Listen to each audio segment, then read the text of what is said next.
السلام علیکم۔ سن 1099 عیسوی کی بات ہے جب مسلمانوں کے اوپر غم کا پہاڑ ٹوٹ پیا۔ وہ غم کا پہاڑ کیا تھا؟ وہ یہ تھا کہ مسلمانوں کے ہاتھ میں جو مسجد اقصی تھی اس کے صلیبیوں نے لے لیا۔ آئیے جانتے ہیں کہ مسجد اقصی کی تاریخ کیا ہے، آخر کیوں ہمیشہ اس کے لیے مسلمانوں اور عیسائیوں اور یہودیوں میں ہمیشہ لڑائی کیوں چلتی رہتی ہے۔ مسجد اقصی مسلمان، یہودی اور عیسائی تینوں کے لیے مقدس جگہ ہے۔ مسلمانوں کے لیے مقدس اس لیے ہے کہ قبلہ اول رہا ہے، اس کی طرف مسلمانوں نے 16 سے 17 مہینہ تک رخ کر کے نماز ادا کی ہے۔ دوسری وجہ یہ ہے کہ جب آپ صلی اللہ علیہ وسلم کو معراج کے لیے لے کے جا رہا تھا تو جبریل امین نے مسجد حرام سے مسجد اقصی تک آپ صلی اللہ علیہ وسلم کو لے کر گئے اور وہاں آپ نے سارے انبیاء کرام کی امامت کی۔ عیسائیوں کے لیے مقدس اس لیے ہے کہ عیسیٰ علیہ السلام یہیں پہ پیدا ہوئے اور ان کی تبلیغ کا مرکز رہا ہے، اور یہودیوں کے لیے مقدس اس لیے ہے کہ اس کو سلیمان علیہ السلام نے بھی تعمیر کروایا تھا۔ مسجد اقصی کو سب سے پہلے آدم علیہ السلام نے بنایا۔ جب آدم علیہ السلام نے مسجد حرام کو بنا دیا، اس کے بعد مسجد اقصی کی تعمیر کی، اور اس کی طرف ابراہیم علیہ السلام، اسحاق اور یعقوب علیہ السلام نے اس کی طرف عبادت کی ہے۔ مسجد اقصی پہاڑیوں پہ ہے، ان میں سے ایک پہاڑی کا نام کوہ صہیون ہے، اور اسی کے نام پہ یہودیوں کی ایک عالمی تحریک صہیونیت رکھی گئی۔ سب سے پہلے ابراہیم علیہ السلام اور ان کے بھتیجے لوط علیہ السلام نے مسجد اقصی کی طرف ہجرت کی۔ داؤد علیہ السلام نے وہاں پہ بیت المقدس میں ایک مسجد بنانے کا ارادہ کیا، لیکن ان کے اس ارادے کو ان کے بیٹے سلیمان علیہ السلام نے مکمل کیا، اور ان کے حکم سے پورے شہر کی اور مسجد کی تعمیر کی گئی۔ لیکن اس کے بعد جب اسرائیلیوں نے اللہ کے احکامات کو بھلا دیا اور اللہ کی تعلیمات سے دور ہو گئے تو بابل کا بادشاہ بخت نصر پورے شہر کو تباہ و برباد کر دیا اور 1 لاکھ یہودیوں کو اپنے ساتھ قیدی بنا کر لے گیا۔ اسی وقت زبیر علیہ السلام کا وہاں سے گزر ہوتا ہے۔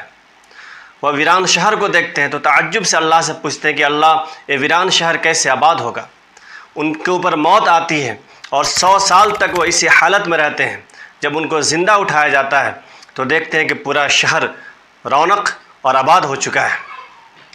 اس کے بعد ایران کا بادشاہ سائرس اعظم وہ عراق کو فتح کرتا ہے اور یہودیوں کو دوبارہ سے فلسطین میں جانے کی اجازت دے دیتا ہے۔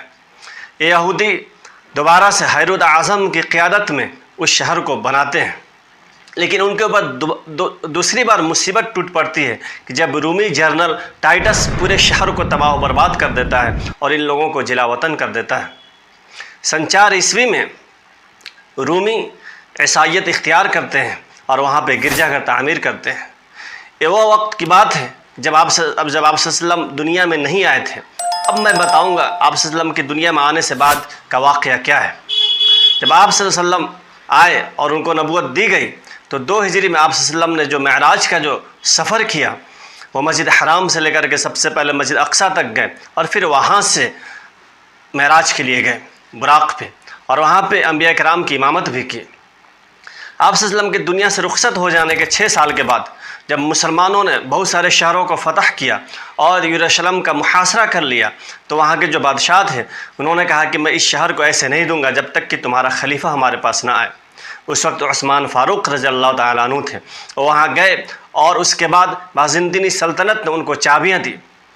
آپ صحابہ کرام نے وہاں پہ نماز ادا کی اور کہا کہ جہاں پہ براق باندھا گیا تھا یہاں پہ ایک مسجد کی تعمیر کی جائے، اور وہاں پہ مسجد کی تعمیر کی گئی۔ آپ کے بعد جب اموی خلافت آتی ہے تو وہ اموی سلطنت عبد الملک بن مروان وہاں پہ مسجد کی تعمیر کرتا ہے، اور اس کو اس کے بیٹا ولید بن عبد الملک اس کو مکمل کرتا ہے۔ جب عباسی حکومت آتی ہے تو عباسی خلیفہ ابو جعفر منصور نے بھی اس کی مرمت کرائی۔ اس کے بعد وقت چلتا رہتا ہے، یہاں تک کہ 1099 عیسوی میں جو پہلی صلیبی جنگ ہوتی ہے اس جنگ میں مسلمانوں کو شکست ہوتی ہے، پھر واپس سے مسجد اقصی صلیبیوں کے ہاتھ میں چلی جاتی ہے۔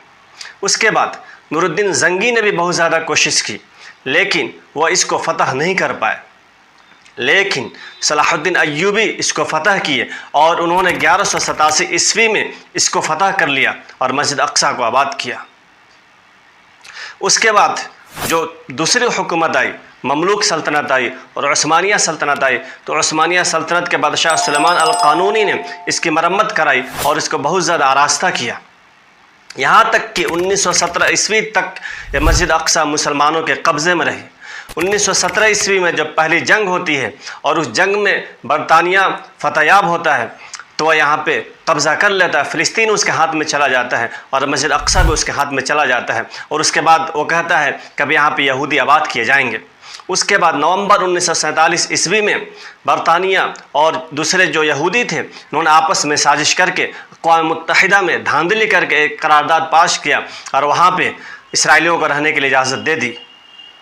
1948 عیسوی میں 14 جون 1948 عیسوی کو جب اسرائیل جو یہودی تھے وہاں پہ ایک ملک بناتے ہیں اور ان کا نام اسرائیل رکھتے ہیں، اسی وقت ایک جنگ ہوتی ہے، عرب اور اسرائیل جنگ، لیکن اس جنگ میں عرب کو شکست ہوتی ہے اور جو پہلے جو فلسطین کا جو حصہ اسرائیلیوں کو دیا گیا تھا اب انہوں نے 78% پہ قبضہ کر لیا، یہاں تک کہ 1967 عیسوی میں جو جنگ ہوتی ہے تیسری عرب اسرائیل جنگ، اس میں بھی عرب کو شکست ہوتی ہے اور اس وقت جو اسرائیلی نے پورے فلسطین پہ قبضہ کر لیا اور مسجد اقصی پہ بھی قبضہ کر لیا۔ 1969 عیسوی میں ایک آسٹریلیا یہودی تھا، اس نے یہاں پہ آگ لگا دی، مسجد اقصی 3 گھنٹے تک جلتا رہا، یہاں تک کہ اس کا ایک حصہ گر گیا اور جو مسجد میں جو ممبر رکھا گیا تھا جس کو صلاح الدین ایوبی نے رکھا تھا وہ بھی جل کے راکھ ہو گیا، اور اس وقت سے لے کر کے آج تک مسجد اقصی یہودیوں کے قبضے میں ہے۔